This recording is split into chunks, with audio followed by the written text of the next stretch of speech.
परिचय। पिताजी, एलपीजी का पूरा नाम क्या होता है? यह द्रवीकृत पेट्रोलियम गैस होती है। तुम क्या कर रही हो? मैं हाइड्रोकार्बनों के बारे में पढ़ रही हूँ। हमारी टीचर ने हमसे हाइड्रोकार्बनों के बारे में पढ़ने के लिए कहा है। ओह, ये तो अच्छी बात है। क्या तुम्हें कोई मदद चाहिए? हाँ, मैं पढ़ रही हूँ, लेकिन इसे समझ नहीं पा रही। हम घरेलू उपयोग के लिए केरोसिन तेल का उपयोग करते हैं। पेट्रोल, डीजल और सीएनजी का उपयोग वाहनों में किया जाता है। इन सभी ईंधनों में हाइड्रोकार्बन होते हैं। यह रोचक है ना? बहुत ही रोचक है। कृपया मुझे हाइड्रोकार्बनों के बारे में और बताएं। तो ठीक है, आओ शुरू करें। उद्देश्य। इस पाठ के अंत में आप निम्न करने में सक्षम हो जाएंगे।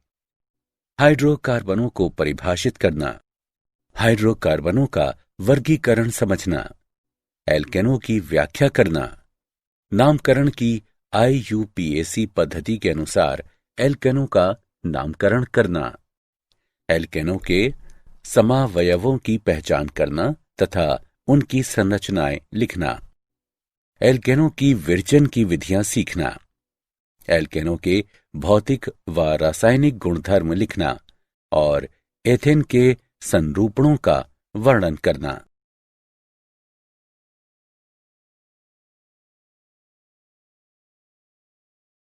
परिभाषा। पूरी तरह से कार्बन तथा हाइड्रोजन से बने हाइड्रोकार्बन कार्बनिक यौगिकों का सबसे महत्वपूर्ण समूह है। ये सरलतम संगठन वाले कार्बनिक यौगिक होते हैं और जनक पदार्थ माने जा सकते हैं, जिनसे अन्य सभी कार्बनिक यौगिक उत्पन्न किए जाते हैं। सुविधा के लिए हाइड्रोकार्बनों को दो मुख्य समूहों में बांटा जाता है: विवृत श्रृंखला तथा संवृत श्रृंखला। विवृत श्रृंखला वाले यौगिकों में एक से अधिक कार्बन परमाणु होते हैं। कार्बन परमाणु परस्पर जुड़कर एक विवृत श्रृंखला बनाते हैं। इस श्रृंखला में एक या अधिक पार्श्व शाखाएं हो सकती हैं। संवृत यौगिकों में कार्बन परमाणु एक या अधिक संवृत वलय बनाते हैं। संतृप्त तथा असंतृप्त यौगिकों में इन दोनों मुख्य समूहों के रासायनिक व्यवहार के अनुसार इन्हें आगे उपविभाजित किया जाता है।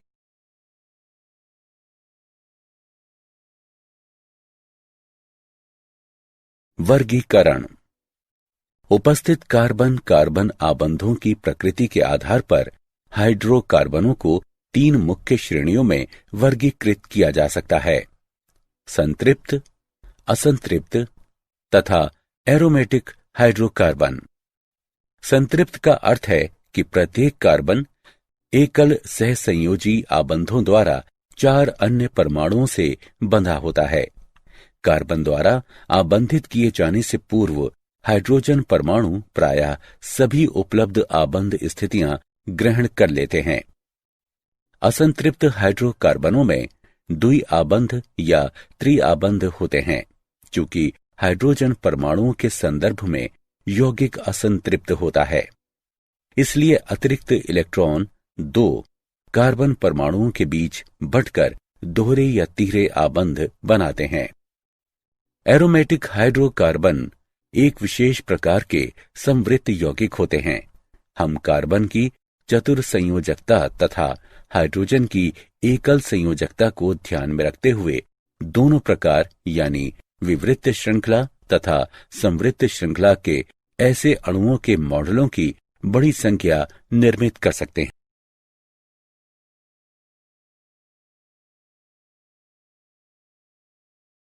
एल्केन ऐसे हाइड्रोकार्बन जिनमें केवल एकल आबंध होते हैं एल्केन कहलाते हैं।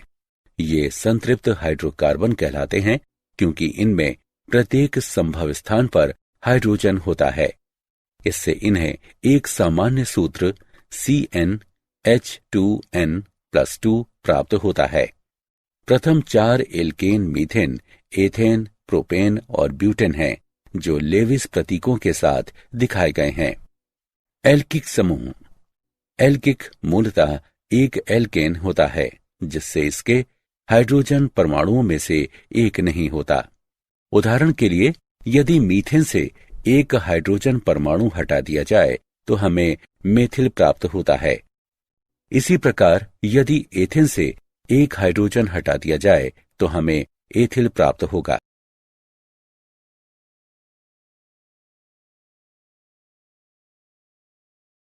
एल्केनो के नामकरण की IUPAC पद्धति। 1. IUPAC यानी international union of pure and employed chemistry में अनेक देशों की राष्ट्रीय रसायन समितियों के रसायन वैज्ञानिक शामिल हैं। IUPAC की एक समिति the commission on nomenclature of organic chemistry ने कार्बनिक यौगिकों का नामकरण करने की एक पद्धति स्थापित की है। किसी यौगिक के नाम का अंतिम प्रतीक उस परिवार को इंगित करता है जिससे यह संबंधित होता है। सभी एल्केनों के अंत में ANE होता है। एल्केनों के नामकरण के IUPAC नियम। सभी एल्केनों तथा साइक्लो एल्केनों के नाम के अंत में ANE होता है। जनक श्रृंखला संरचना में कार्बनों की सबसे लंबी सतत श्रृंखला होती है। उदाहरण के लिए, शाखित श्रृंखला एल्केन को निम्न जनक से बना माना जाता है: CH3, CH2, CH2, CH2, CH2, CH3।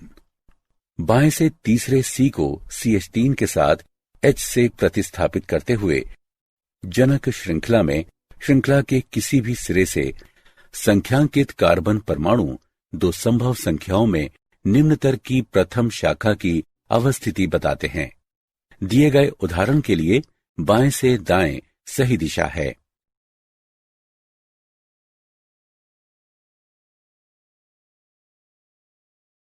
एल्केनों के नामकरण की IUPAC पद्धति। 2. जनक श्रृंखला से जुड़ी प्रत्येक शाखा का नामकरण एल्किल समूहों के अनुसार करें। इस उदाहरण में यह शाखा मेथिल होगी। एल्किल समूह के नाम को जनक के नाम में उपसर्ग की तरह जोड़ें। परिणामी नाम के आगे एल्किल समूह की अवस्थिति संख्या लिखें। इस उदाहरण में ये 3 मेथिल हेक्सेन होगा। जब जनक से 2 या अधिक समूह जुड़े हों तो प्रत्येक का नामकरण करें और प्रत्येक को एक संख्या से निर्धारित करें। एल्किल प्रतिस्थापियों के नाम वर्णमाला क्रम में व्यवस्थित होते हैं।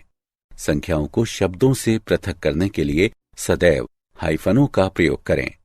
निम्न देखें: 4 एथिल, 2 मेथिल हेप्टेन। जब 2 या अधिक प्रतिस्थापी सदृश हों तो डाई 2, ट्राई यानी 3, टेट्रा यानी 4 जैसे उपसर्गों का प्रयोग करें तथा प्रत्येक समूह की अवस्थिति संख्या निर्दिष्ट करें। सदैव किसी संख्या को किसी अन्य संख्या से अल्प विराम द्वारा पृथक करें। निम्न देखें: 2, 4 डाइमेथिल हेक्सेन। जब सदृश समूह एक ही कार्बन पर हों तो नाम में कार्बन की संख्या दोहराएं। निम्न देखें: 2 डाइमेथिल पेंटेन। कई बार आपको कोनों पर जाने तथा सबसे लंबी जनक श्रृंखला प्राप्त करने के लिए जिगजैग करने की आवश्यकता हो सकती है। निम्न देखें: 3, 4 डाइमेथिल हेप्टेन।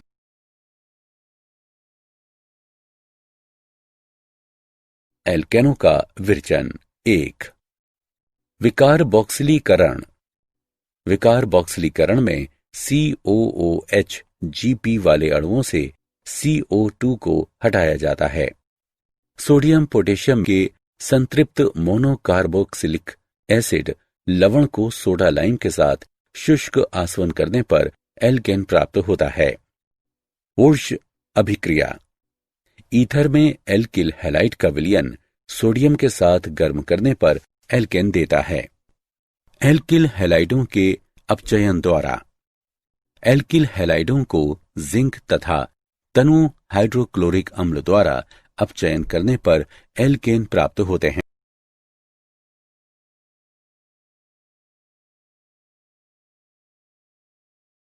एल्केनो का विरचन 2। एल्केनो के हाइड्रोजनीकरण द्वारा सेबेटिए व सेंडेरेंस की विधि। उत्प्रेरक हाइड्रोजनीकरण पर एल्किन तथा एल्काइन एल्केन प्रदान करते हैं। कोलबेक की विद्युत अपघटनीय विधि।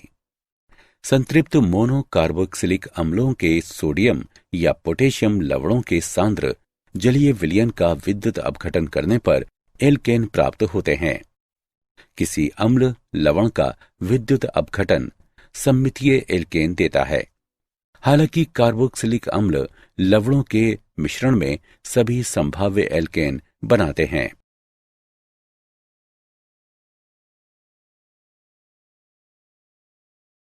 एल्केन के भौतिक गुणधर्म। स्थिति। सभी रंगहीन होते हैं तथा कोई विशेष गंध नहीं होती।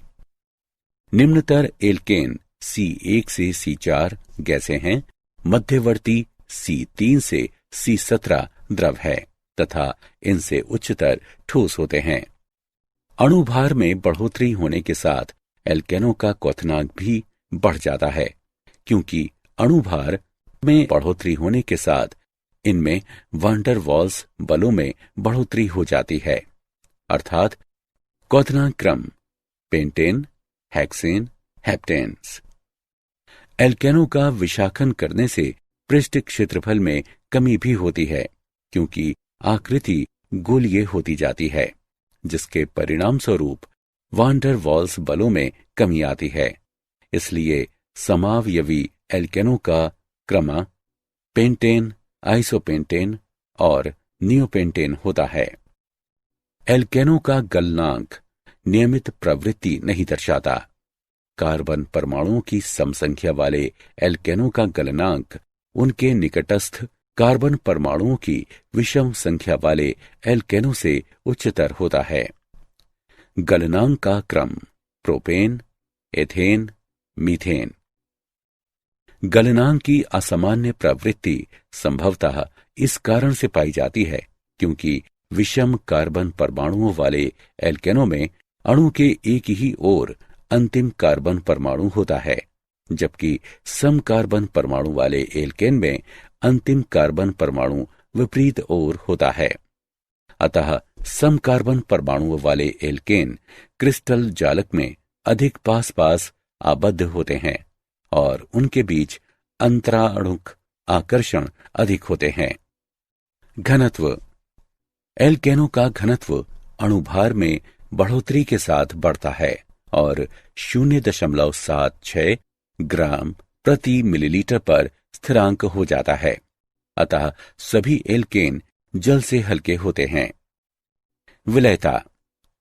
एल्केन अध्रुवीय होने के कारण जल में अविलय लेकिन अध्रुवीय विलायकों में विलय होते हैं। उदाहरण C6H6, CCl4 ईथर इत्यादि। एल्केनों की विलयता अणुभार में बढ़ोतरी के साथ कम होती जाती है। द्रव एल्केन अच्छे अध्रुवीय विलायक होते हैं।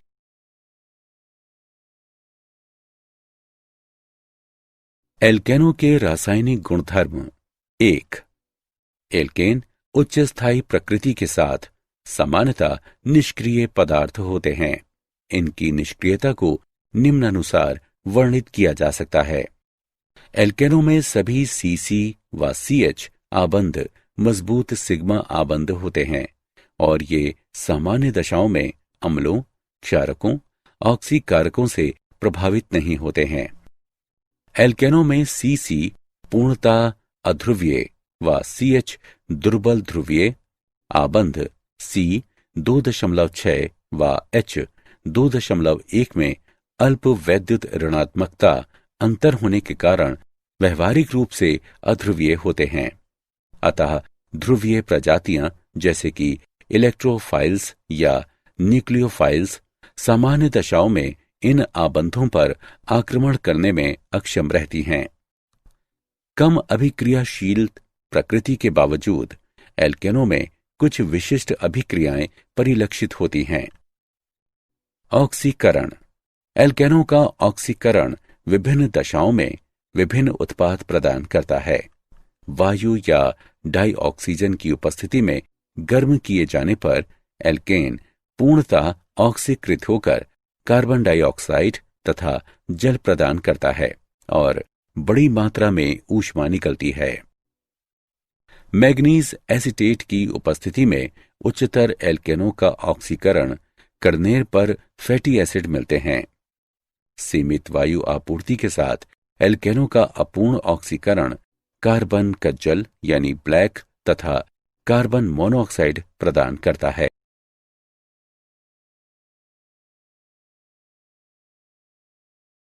एल्केनों के रासायनिक गुणधर्म 2। प्रतिस्थापन अभिक्रियाएं। एल्केनों में प्रतिस्थापन मुक्त रेडिकल प्रणाली प्रदर्शित करता है। प्रणाली के लिए मुक्त रेडिकल प्रतिस्थापन देखें। एल्केनों में निम्न प्रतिस्थापन अभिक्रियाएं देखी जाती हैं। हैलोजनीकरण। एल्केन के H परमाणु का हैलोजन परमाणु द्वारा प्रतिस्थापन हैलोजनीकरण कहलाता है। एल्केनों का हैलोजनीकरण निम्न के संपर्क में होता है। हैलोजन जमा एल्केन का मिश्रण पराबैंगनी प्रकाश के या उच्च तापक्रम के संपर्क में लाने पर हैलोजनीकरण की सीमा प्रयुक्त हैलोजन की मात्रा पर निर्भर करती है। समावयवीकरण। एक समावयव को अन्य में परिवर्तित करने की प्रक्रिया समावयवीकरण कहलाती है। सीधी श्रृंखला वाले एल्केनों को AlCl3 जमा HCl के साथ लगभग 200 डिग्री सेंटीग्रेड और 35 वायुमंडलीय दाब पर गर्म किए जाने पर शाखित श्रृंखला एल्केनों में परिवर्तित हो जाते हैं।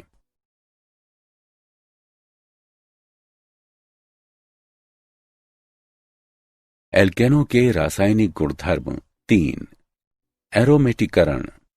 एलिफेटिक यौगिकों के एरोमेटिक यौगिकों में परिवर्तन की प्रक्रिया एरोमेटिकरण कहलाती है। 6 से 10 कार्बन परमाणु वाले एल्केन उत्प्रेरक की उपस्थिति में उच्च दाब एवं तापक्रम पर बेंजीन या उसके सजातीय व्युत्पन्न में बदल जाते हैं। विहाइड्रोजनीकरण। उत्प्रेरक की उपस्थिति में गर्म किए जाने पर एल्केन विहाइड्रोजनीकृत होकर संगत एल्केन उत्पन्न करते हैं। ताप अपघटन। वायु की अनुपस्थिति में गर्म किए जाने पर किसी यौगिक का विघटन ताप अपघटन कहलाता है। ताप अपघटन की परिघटना भंजन भी कहलाती है। वायु की अनुपस्थिति में लाल तप्त धातु की नली से एल्केन वाष्प को गुजारने पर यह सरल हाइड्रोकार्बनों में विघटित हो जाती है। भंजन के दौरान बनने वाले उत्पाद निम्न पर निर्भर होते हैं। एल्केन की प्रकृति, तापक्रम एवं दाब, उत्प्रेरक की उपस्थिति या अनुपस्थिति। भंजन का उदाहरण यहां दिया गया है।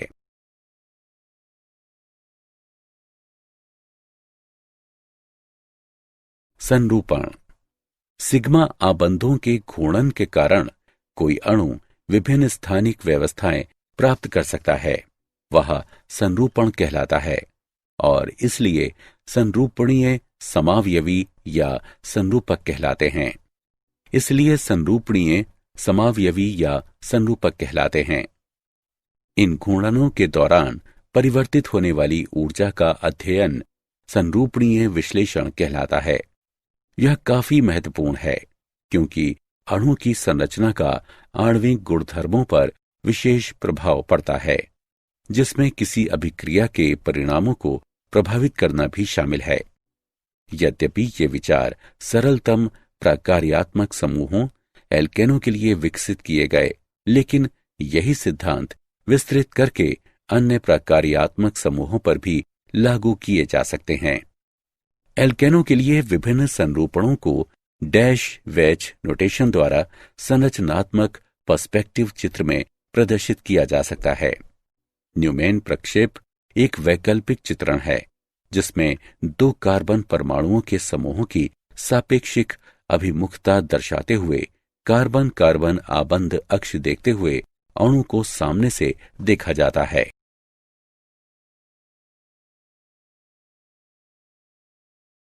एथेन का संरूपणीय विश्लेषण। संरूपणीय विश्लेषण को कंकालीय संरचनाओं से पृथक तरीके से अणुओं के निरूपण द्वारा विशेष सहायता प्रदान की जाती है।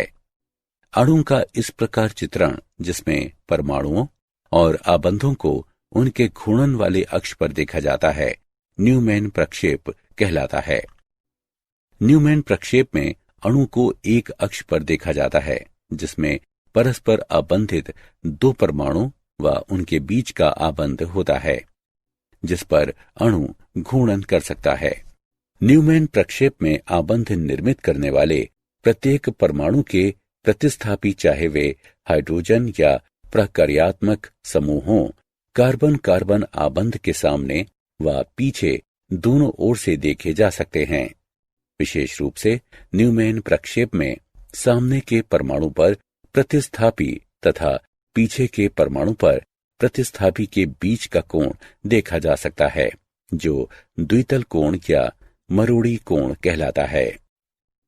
विशेष रूप से एथेन में दो संभव चरम समरूपणों की कल्पना कर सकते हैं। एक उदाहरण में द्वितल कोण 0 डिग्री है और प्रथम कार्बन पर हाइड्रोजन द्वितीय कार्बन पर हाइड्रोजन से संरेखित या ग्रस्त है। जब द्वितल कोण 0 डिग्री होता है और हाइड्रोजन आदर्श रूप में संरेखित होता है, तो एथेन का ग्रस्त संरूपण होता है। दूसरी चरम स्थिति तब होती है जब प्रथम कार्बन पर हाइड्रोजन द्वितीय कार्बन के हाइड्रोजन से अधिकतम संभव दूरी पर होता है। इससे 60 डिग्री का द्वितल कोण बनता है और ये सांतरित संरूपण कहलाता है। एथेन का सांतरित संरूपण ग्रस्त संरूपण की तुलना में 12.1 kJ/मोल अधिक स्थायी होता है। इस तरह एक मेथिल समूह अन्य के सापेक्ष 360 डिग्री पर घूमता है। यौगिक 3 अस्थायी ग्रस्त रूपों द्वारा 3 स्थायी सांतरित संरूपणों से गुजरता है। ये अवरोध इतना छोटा होता है कि 25 डिग्री पर यौगिक का संरूपण प्रति सेकंड में लगभग 500 लाख बार परिवर्तित होता है।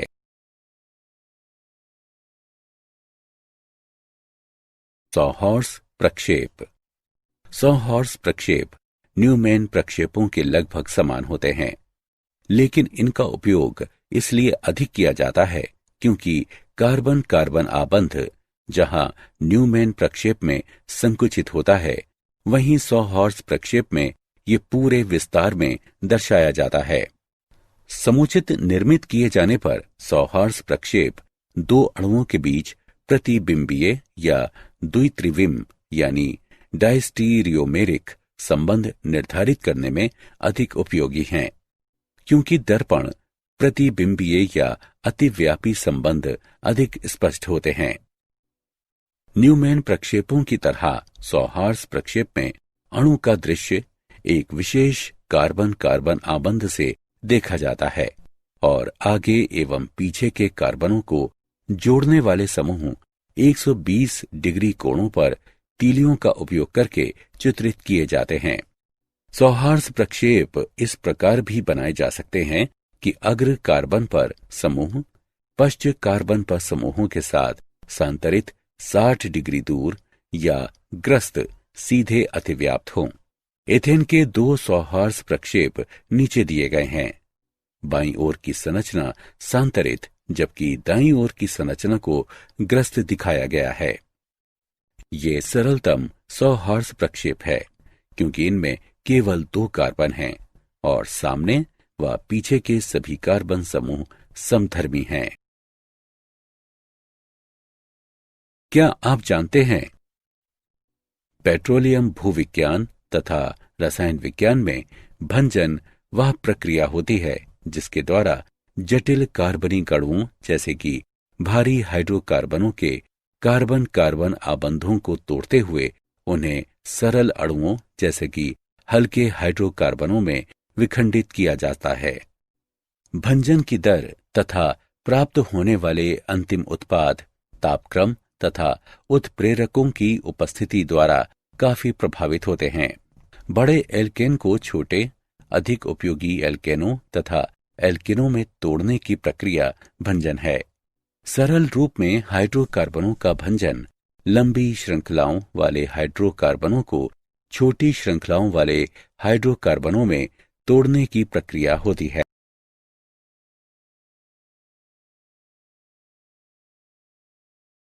सारांश। आइए हमने जो कुछ सीखा है उसे संक्षेप में दोहराएं। हाइड्रोकार्बन ऐसे यौगिक हैं जिनमें केवल कार्बन और हाइड्रोजन होते हैं।